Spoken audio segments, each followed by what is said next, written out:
Good afternoon, everyone. Thank you so much for joining us today. If you've made it here, you are currently at UVic's information session for the elementary and secondary post-degree programs for September 2025 entry. I'm one of your co-hosts today. My name is Mal Castillo, and I'm the Manager of Advising and Admissions here in UVic's Faculty of Education. I'm also joined by my lovely colleague over here, Carrie. I'll send it over to you for a quick intro of yourself. Thanks so much, Mel. So my name is Carrie Robertson, and I manage teacher education programs here in the Faculty of Education. Great. And so we're both joining you from University of Victoria campus right here at the heart of Victoria, British Columbia. And so let's get started in a good way.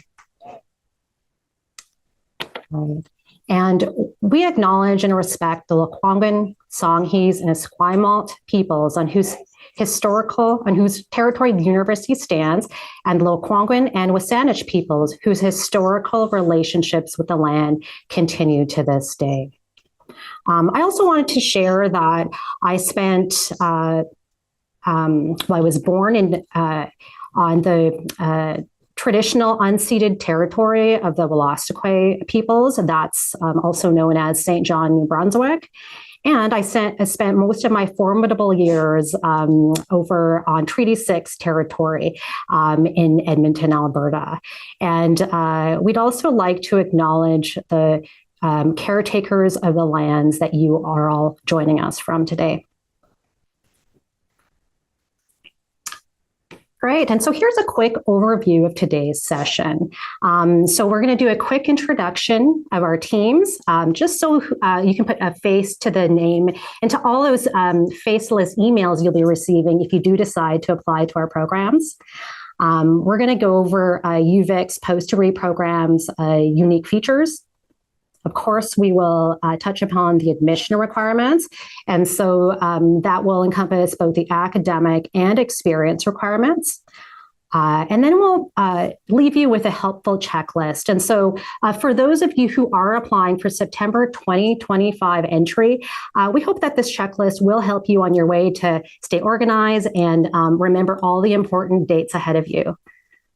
We're also, the highlight of the presentation is honestly, as much as, Carrie and I like to hear the sound of our own voices, the highlight of our presentation will be all of our guest speakers.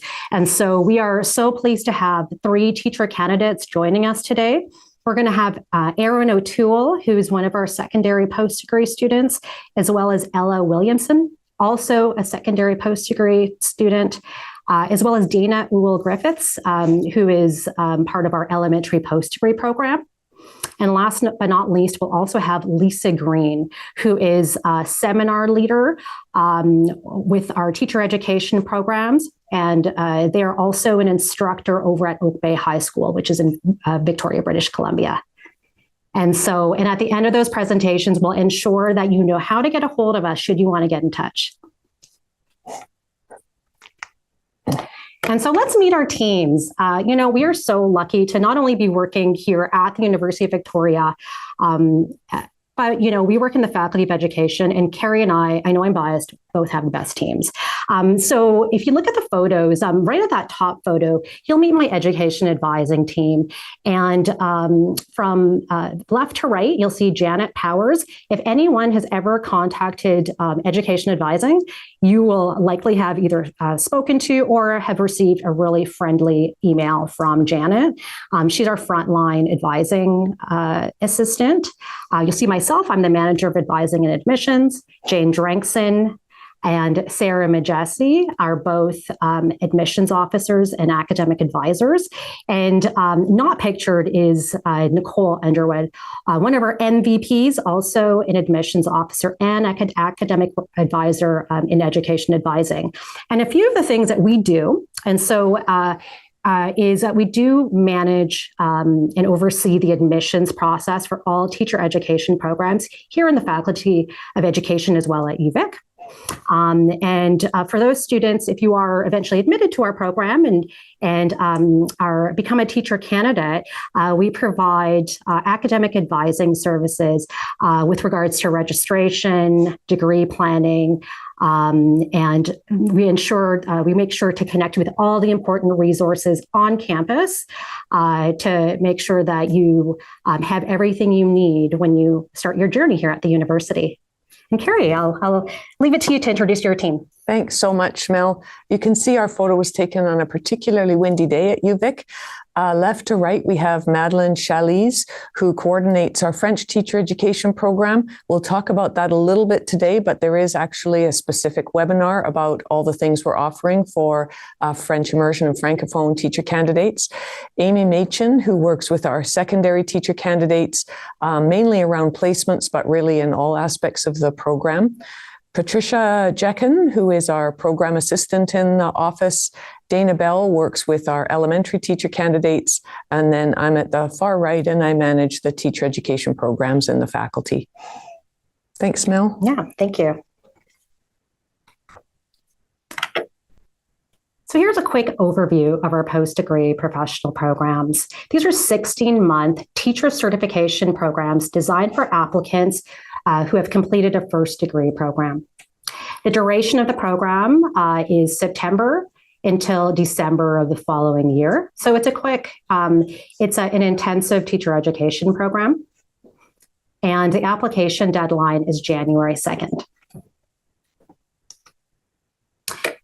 So here are some unique features of the post-degree professional programs. And so each of our guest presenters will personalize each of these points so you can kind of see them embedded within their stories, but I'll just provide a quick overview of each. And so essentially, all teacher education programs are structured into cohorts. And so essentially what that means is that the program is organizes students into cohorts.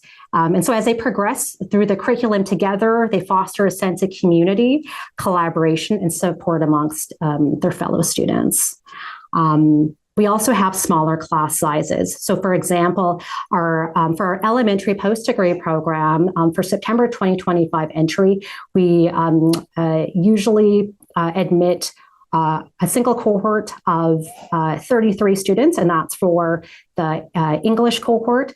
And I'll get into, there's actually going to be a French cohort for September 2025 entry, which I'll explain a little bit more as we move down the page here. And then I also, another unique aspect of these programs is that we have field experiences, particularly linked to practice, embedded into all of our teacher education programs. And so in Link to Practice, teacher candidates engage in weekly school visits during their first term of the post-degree professional program. And so by incorporating field experiences during the first term, the program enables students to apply theoretical knowledge in real-world settings early on. And I know that each of our teacher candidate presenters will tell you about their Link to Practice experiences and their stories.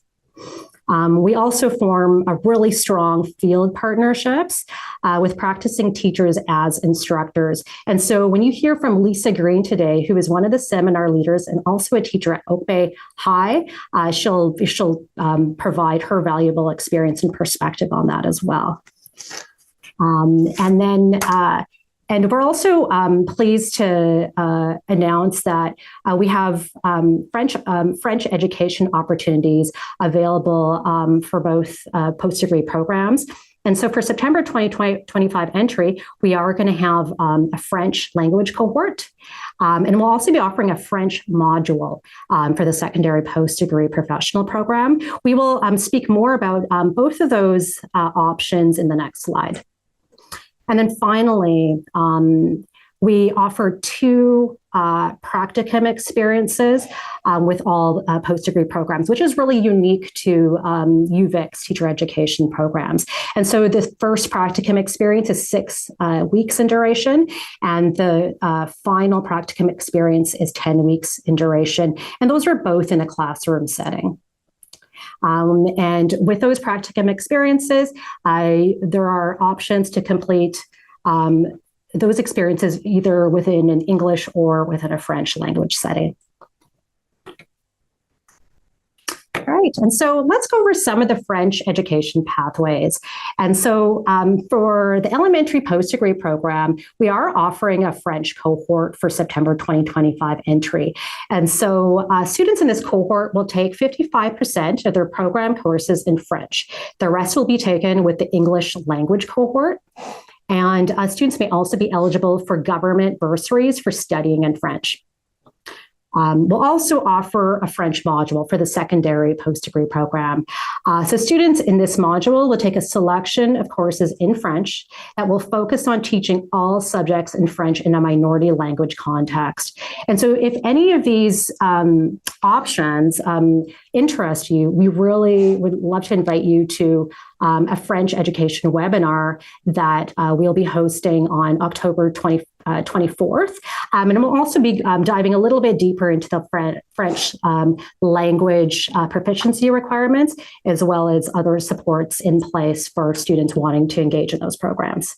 And just so you know, at the end of this presentation, we'll also be posting the recording of this webinar on our teacher education websites. And I'll be sending out a PDF of each of these slides. And so when you get that, you can actually scan that handy QR code to get even more information. Great. And so let's get into the nitty-gritty of elementary post-degree programs admission requirements. And so as always, we do encourage you to visit our program websites if you are thinking of planning to prepare for this program. On our program website, and at the end, on one of our last slides, I'll provide a link to that website. But essentially, we provide current admission requirements, application instructions, and detailed information about the experience requirement. And so with regards to the course requirements, we're looking for 2 approved courses each in English with a grade of C+ per course, 2 courses in Canadian Studies, 2 courses in Math with a minimum combined average of a C+, as well as 2 courses in Science. With regards to GPA requirements, we're looking for an average of a UVic C+ on an applicant's most recently completed 30 units or 20 UVic courses to December of the year before program entry, as well as an average of a C+ on their 12-unit average of courses attempted. And so it'll be that 12-unit average that we will use as the competitive grade point average used for admission to the program. And we also have the experience requirement. So in addition to meeting all the minimum academic requirements, the applicants must also satisfy the experience requirement. Carrie's going to go over these requirements in more detail in the following slides. So let's turn our attention over to the secondary post-degree professional program admission requirements. Once again, we do invite you to go on the program website for the most current admission requirements.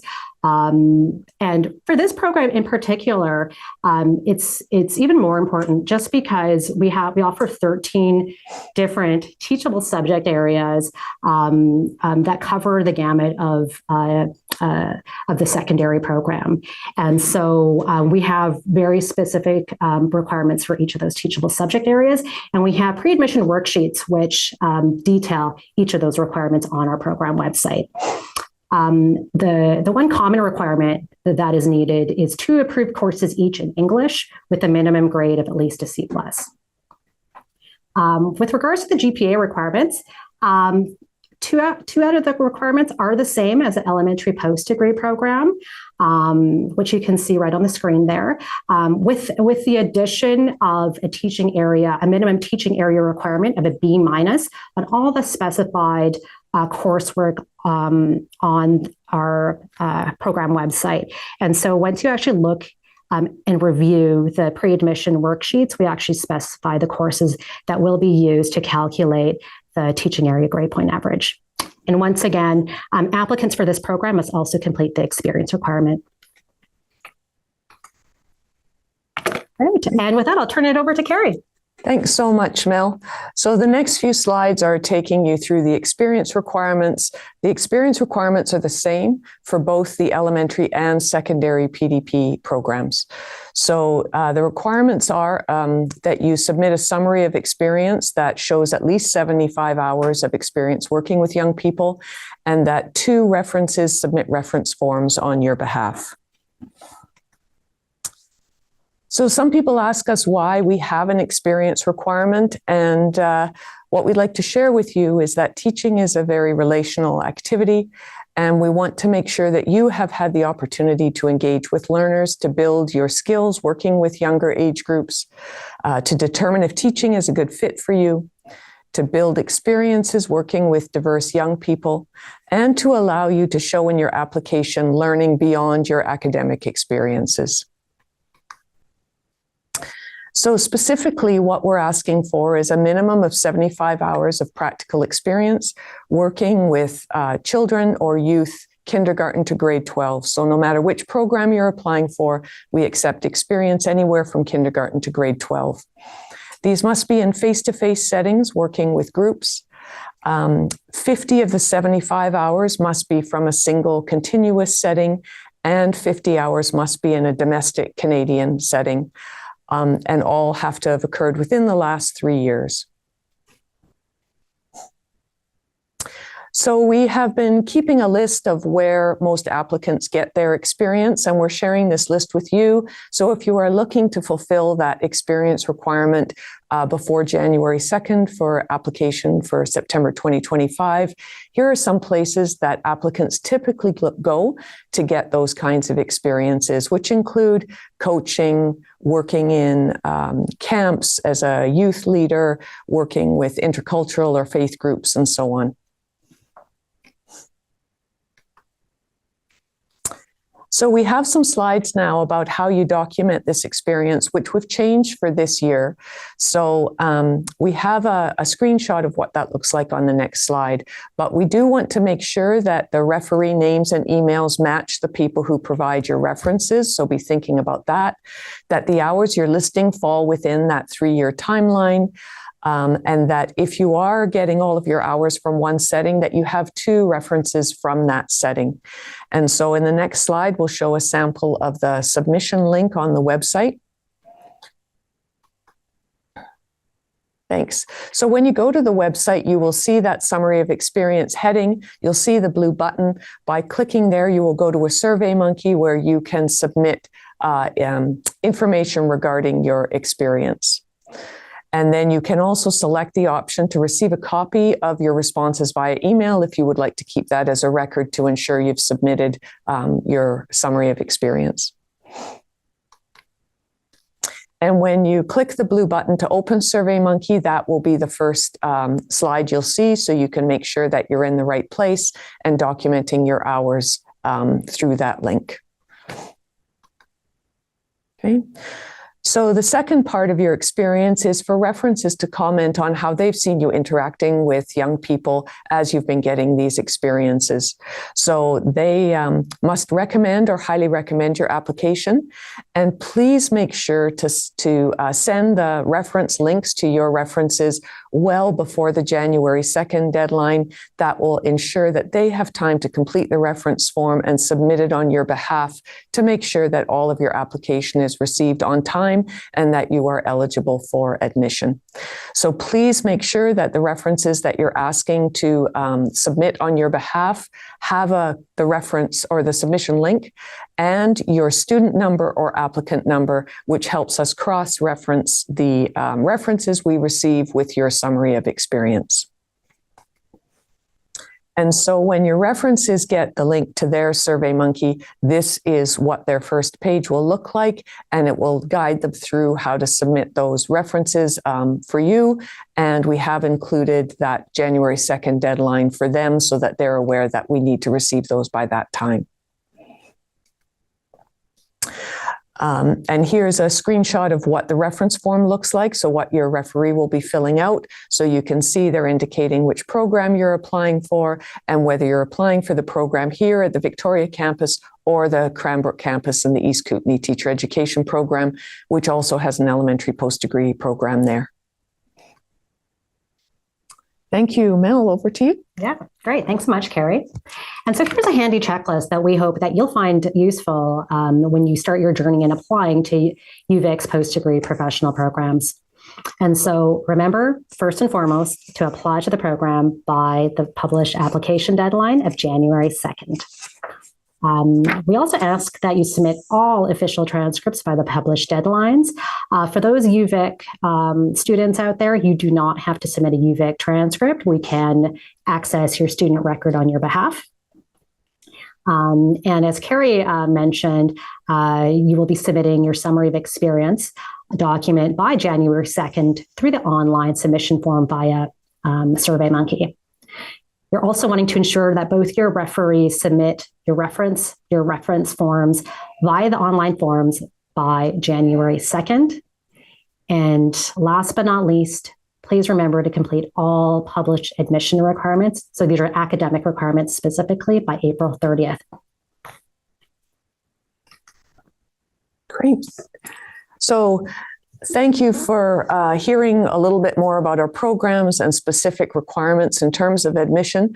We would now like to invite some of our teacher candidate guests to talk about their experience. And I'd like to introduce Dana. This is her slide here. I think she's joining us via Zoom just to share a little bit about her perspective as she's about 6 weeks into the elementary post-degree program. Over to you, Dana. Hi. So I wanted to just mention a little bit about my journey on this program. Last year I applied, last December was when I applied, but I had decided to look into doing this program probably about 4 years ago. And I am one of the more mature students in the group. And when I had contacted Mel about 4 years ago, it was brought to my attention that I still needed to upgrade 2 extra courses. So in order to do that, because I worked full-time as an education assistant in School District 63, I wasn't able to upgrade any of my courses in person. So I actually contacted Thompson River University and upgraded 2 of my classes. So I did a geology and a math course. I can't say enough great things about Thompson River University. It was really streamlined and easy to do. And so then I applied in December, and I found out in March of this year that I was not one of the 33 candidates chosen, but that I was on a wait list. So I was put number 5 on the wait list. And then by this July, I found out that I actually did get into the program. So the interesting part of that is my daughter, who is 19, going on 20, is also starting her first year of college. So this photo is actually the 2 of us starting our very first day of post-secondary school together on the group. So yeah, so for me, I'm in the elementary program. And so the first day that I came to the campus, I got to meet the other 32 candidates, or the cohort, I should say. And I remember we had a group of panelists talking to us from the previous group, I guess, that are going through now. And they did say that the group are very close-knit, and they said it's like a family. And I remember thinking, I thought, well, how close can you really get to, the people in the group? It's quite a large group. So here we are coming up to mid-October, and yes, it's actually a really close-knit group. We all have a WhatsApp chat that we are a part of, and we have little subgroups as well, because there's a lot of group projects. And really great people. We do social things together outside of school.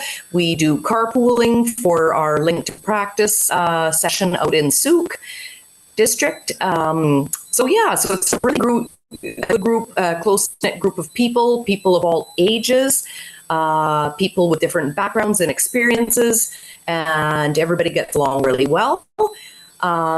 So with regards to our Link to Practice, we were told right at the start of our program that the following week we would be placed into a school in the Souk district. So we were actually split up into 4 different schools.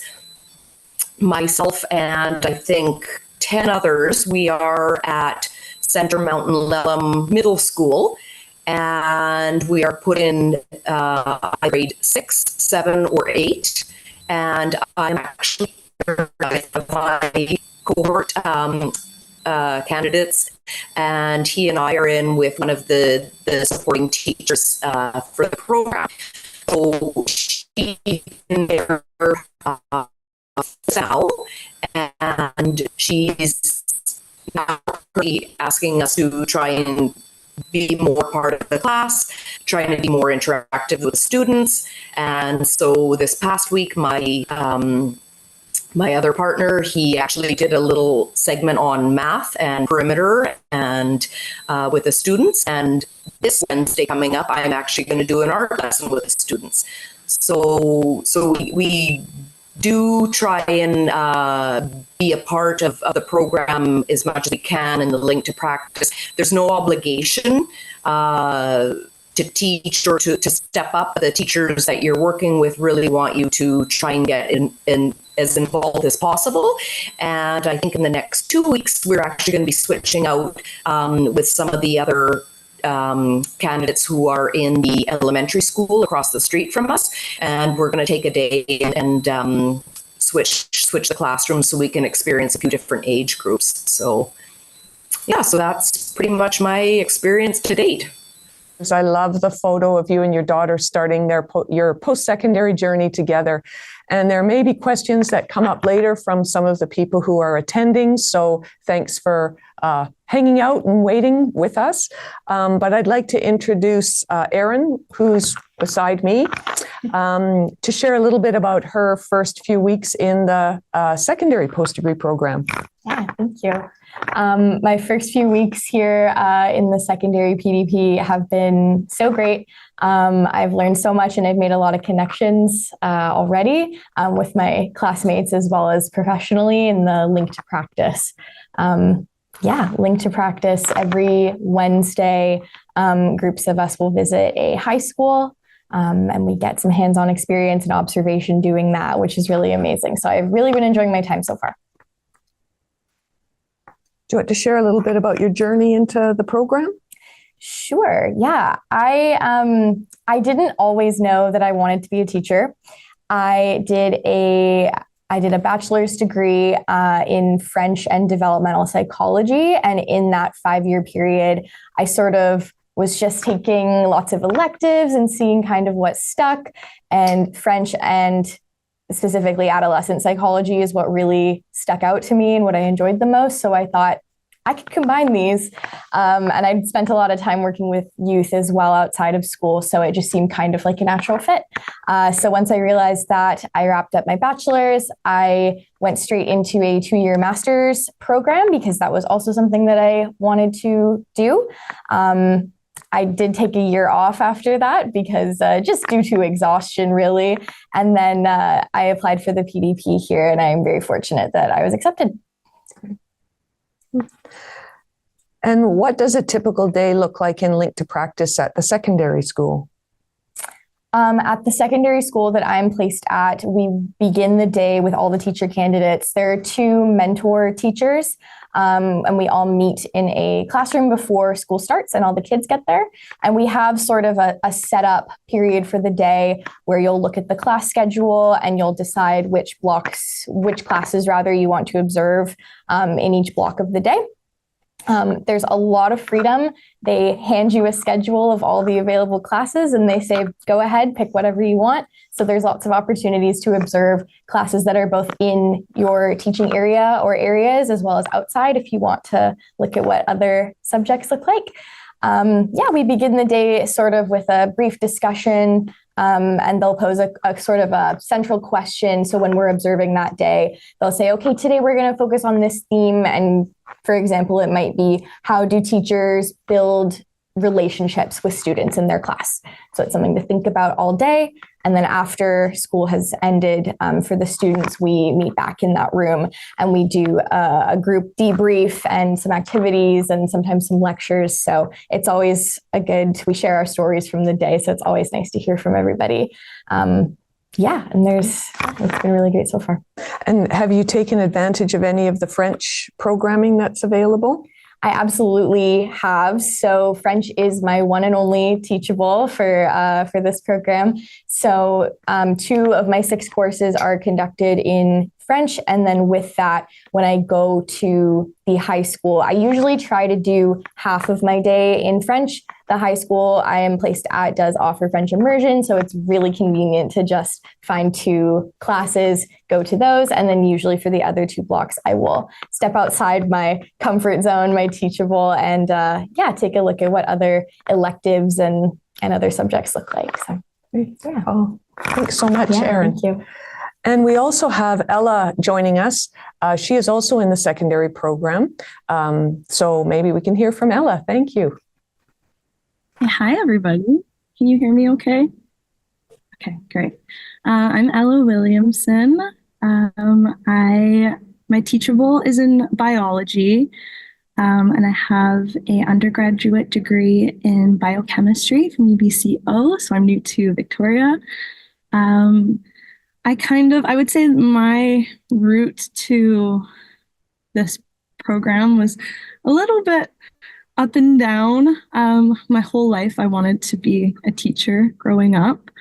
And then I got to high school and I discovered that I actually was getting really great marks in sciences. And I always wanted to be a music or humanities teacher. So I experienced quite a lot of external pushes to go into the sciences and to pursue maybe something in the medical field. So I spent about my first 2 years kind of gearing up towards diagnostics or medicine, something in kind of that field. But it wasn't really true to my heart. I wasn't very happy. And then about 3rd year, I decided to kind of just go with my gut and my intuition and kind of my passions for what I've been wanting to do my whole life. And so I did experience a little bit of pushback just from my peers, my family. But yeah, I'm very, very grateful and fortunate to be in the program. No regrets whatsoever. After I completed my bachelor, I took a year off, financial recuperation, emotional recuperation. And I also took that time to get my experience, my volunteer experience. I did that in a grade 4 classroom. That was really unique and special because I am in the secondary program and I knew that was where I was going. So it was a really great experience to see how elementary worked. And I was able to use the teacher and an advocate, an Indigenous advocate, as my references. So that was great. I was very, very happy and pleased to accept my spot in the program. This was my first choice. UVic was definitely my first choice. I'd heard amazing things about the program. And I think everything that I heard is true and better. One thing I didn't know before getting into the program was about actually our hands-on Link to Practice experience. Erin and I are in different high schools, but basically her experience has been the exact same as mine. I think the biggest benefit for Link to Practice is while we're doing all these courses, it's very conceptual. We're talking about kind of principles of education, psychology of education, technology in education. So it's really helpful and beneficial and enriching, I would say, to be able to go to these high schools and to kind of get some context for what I'm learning in my first semester. So yeah, I have nothing but great things to say about the program, and yeah. Thanks so much, Ella. That was great. And And I think we have Lisa Green with us now. She is a teacher at Oak Bay, one of the schools that we have partnership with for Link to Practice, and teaches the after-school seminar that you've heard talked about. So Lisa, over to you. Everybody can hear me okay? I'll see if I can add on to what Ella and Erin said there, because I think they covered a lot of what Link to Practice offers. I'm Lisa Green and I teach at Oak Bay High. This is my second year teaching the Link to Practice program, and I'm also a graduate of UVic's PDP program. So I have, I guess I have that perspective of being a student and now having a chance to, get a chance to help with teachers coming into this program, which is really lovely and something I've been looking forward to doing. I think the Link to Practice program didn't exist when I was a student at UVic, and I really wish it was something that had existed, because the opportunity, the first time I stepped into school after, graduating, I coached sports, but after, to be a classroom teacher, to be in the classroom was when I was doing my practicum, and it was definitely a bit of a shock. So I think that doing the Link to Practice program offers students a chance to feel a school out, because for some, it's been a lot of years since they've been in this building. And even just being out of this building for 4 or 5 years, in the span of time that has occurred, a lot has changed. So I think feeling what that school, just the sense of the school, the flow of a school, the pacing of a school from the perspective of a teacher as well. And also seeing the students, being able to watch the students' perspectives with the teachers in classes is really an excellent opportunity. And I also think that the opportunity to speak with so many different teachers and ask them very practical questions, things that potentially UVic is not looking at covering, because it's not something that really is a theoretical thing, but just, those little basic things about what's it like, what's the pay system like, or what is it like to, all these little questions that you may have. We will answer those questions, and teachers are happy to. They love talking about the profession. So the connections that get made in Link to Practice, I've seen some connections that have gone on beyond the Link to Practice program, with people coming back during their practicums to work with their teachers again. And I also have, seen lots of students seizing the opportunity to get into the classroom, develop a good relationship with the teacher, and then teach them classes, as was mentioned before, that some students are getting that opportunity and saying, I would like to try a lesson and not just sit and observe anymore, which is great. It's excellent. The more you get involved, the more you're feeling this out, the more confidence you're gaining doing that. So that's I think that's the main things. And the other thing I hope that we offer in Link to Practice, we personally love to bring in lots of voices in our seminars at the end of the day, teachers from all over in different areas of the school, to talk about their journeys and the pathways they've taken in education, because it's not just graduate and become a teacher in the classroom setting. There's so many opportunities to go into counseling and to go into careers and pathways. I mean, there's just the administration. I mean, there's just a lot of professional development with others. There's just a lot of routes you can take once you have an education degree. And so I think, again, the Link to Practice program offers that when they're hearing stories from teachers and their journeys that they've taken.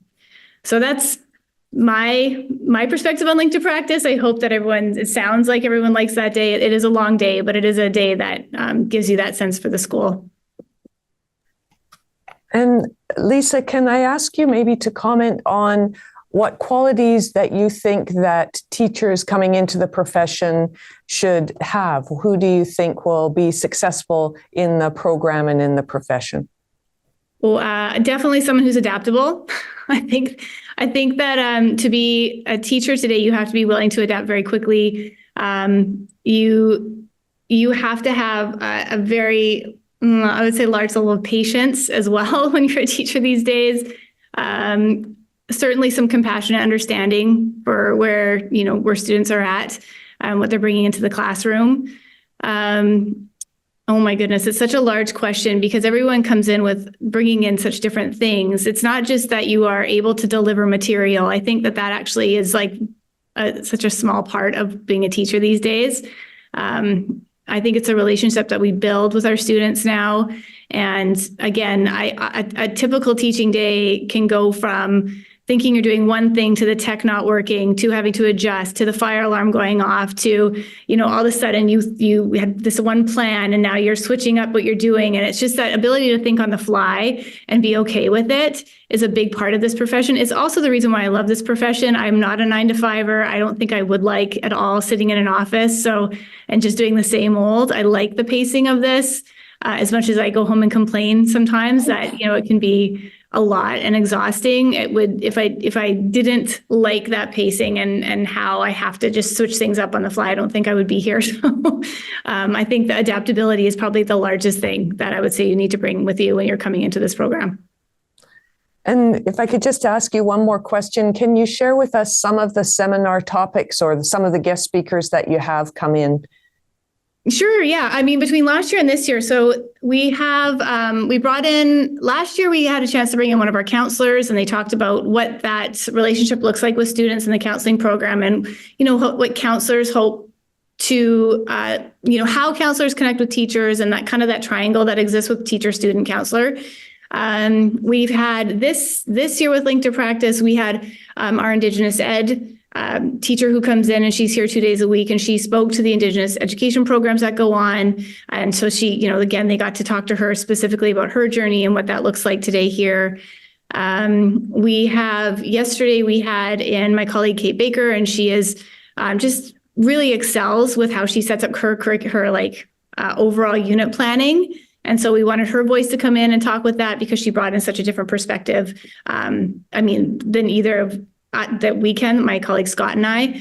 And I'm trying to think, we've had so many. I've had a TOC, a professional TOC, a career TOC to come in and talk about what TOCing looks like and say why they've chosen to be a career TOC and the opportunities that if you choose to, every student's probably going to end up becoming a TOC and they always have tons of questions about that. So having that chance to talk with a TOC, we've done that.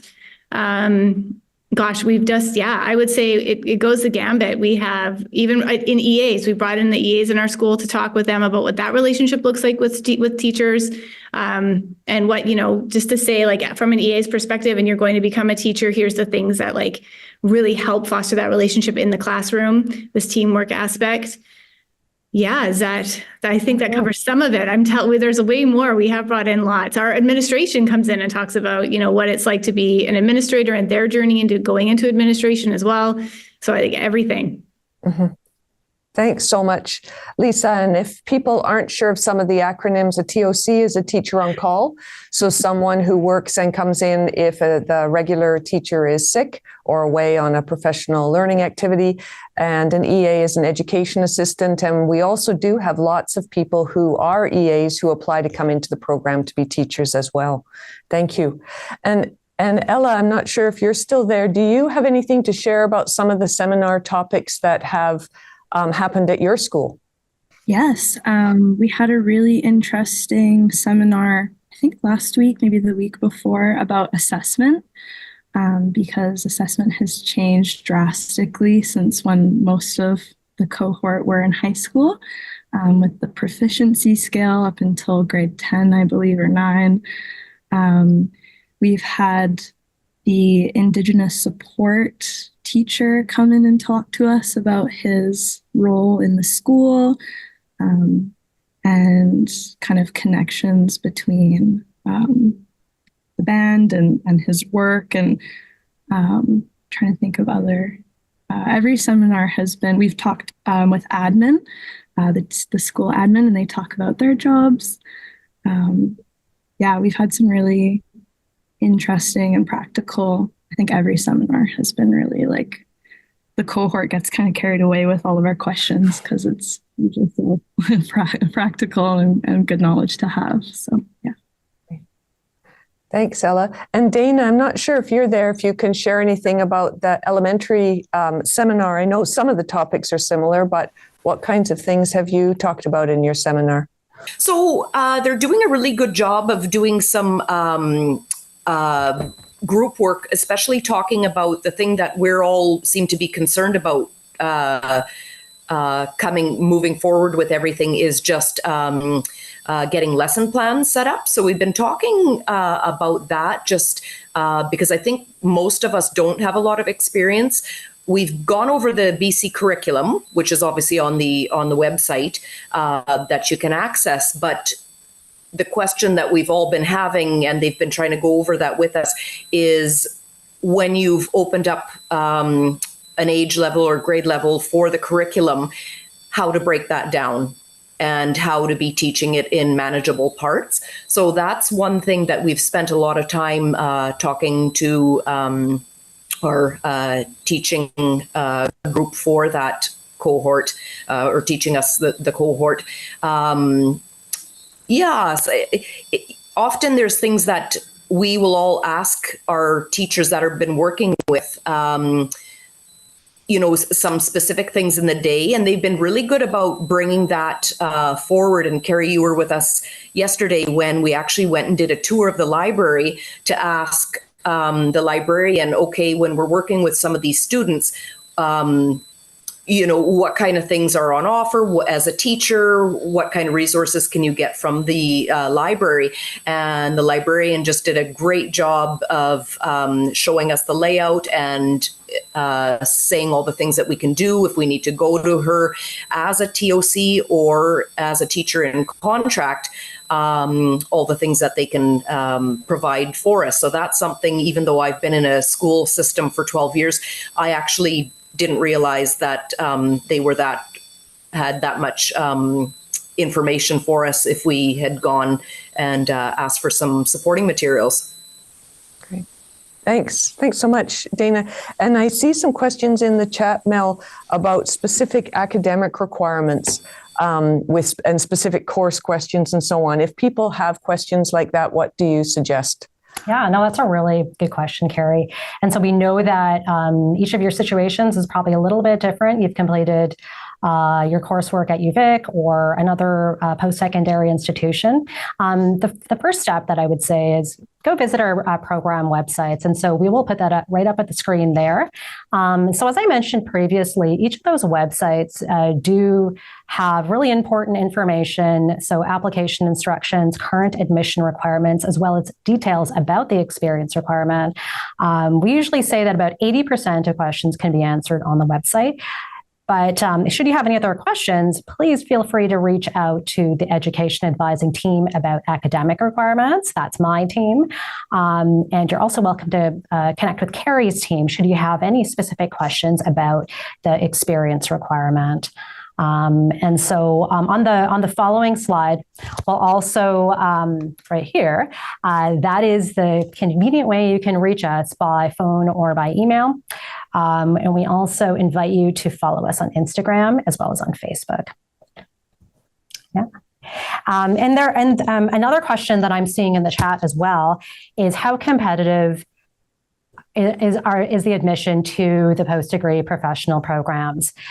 And so I would say that there is generally usually more applicants than there are available seats in the programs. Having said that, the factors for admission, to the programs are meeting all the minimum course requirements, course and grade requirements, satisfying the experience requirement, and meeting the minimum GPA requirements.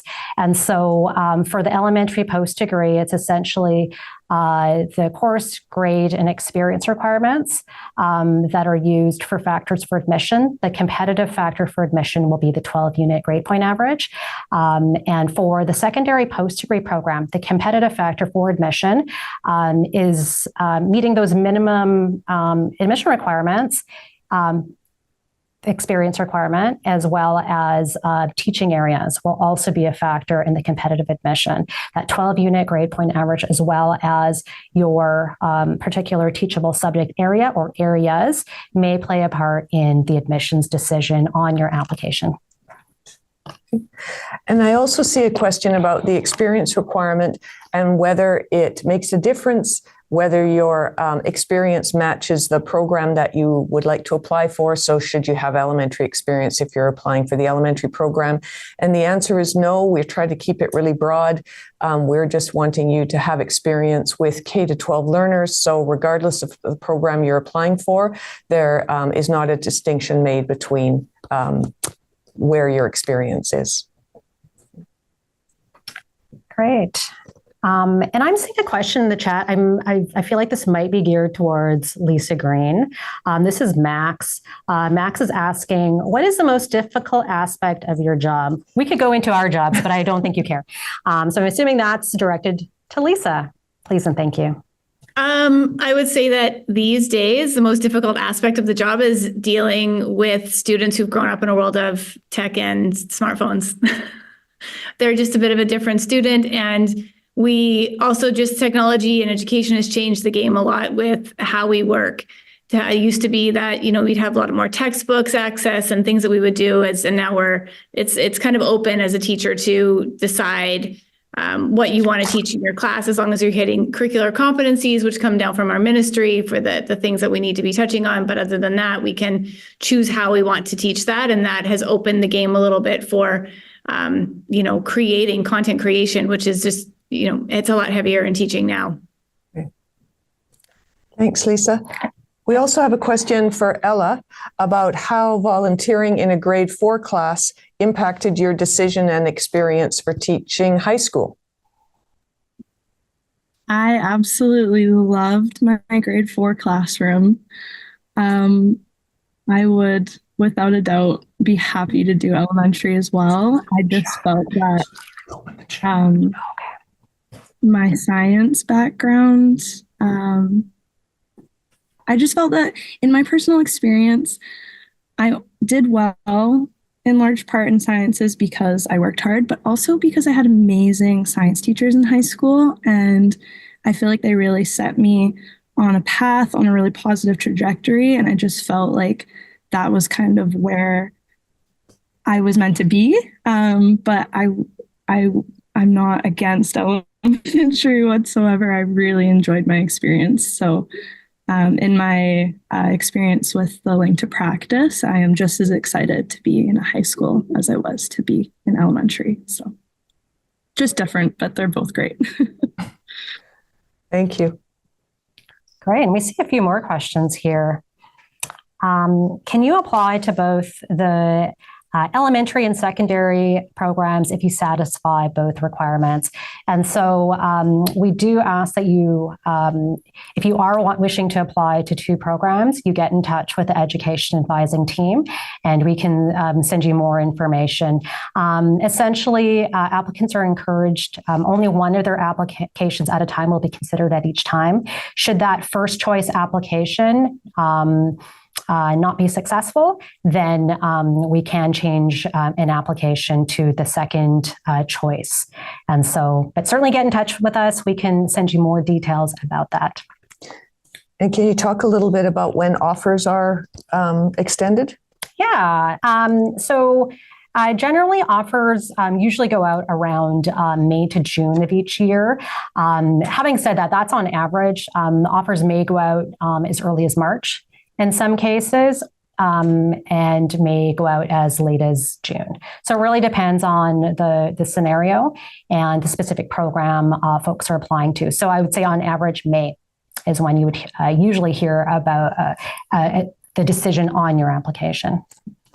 We have a great question here about statistics about how many students from the program are working in the field full-time. And I can answer that because when we go to look for mentors and when I do school visits, I look at the staff lists and they are filled with recent grads.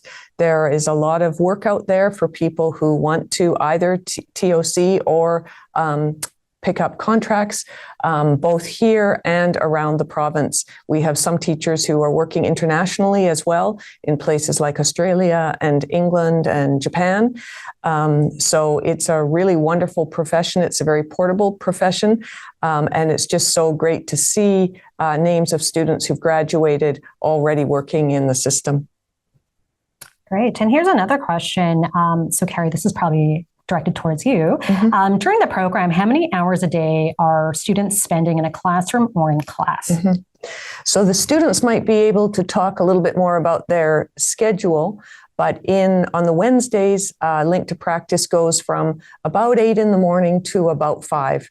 And that allows you to get to the school at the beginning of the day, see the beginning of the school day, interact with students, and then have that after-school seminar right at the school site. So teacher candidates are not on the UVic campus on that day. And maybe I'll ask Ella to comment on what her schedule looks like on the other days and a bit about some of the courses she's taking. Yeah, sure. I have one class that's an hour and a half, 2 days a week, and that is psychology of education. And the rest of my classes are kind of 3-hour chunks once a week. We are in an ed technology class, which is all about learning about different ways to incorporate technology into education. We're in an anthropology of education course. This is all for this semester. And we're in a anthropology. Oh, and then you're in curricular courses. So I am taking a science curricular course where I learn about teaching sciences in particular. And I'm in a math curricular course and where I'm learning about teaching math, which is exciting. And then we also have seminar once a week on campus with Carrie, and usually a guest speaker.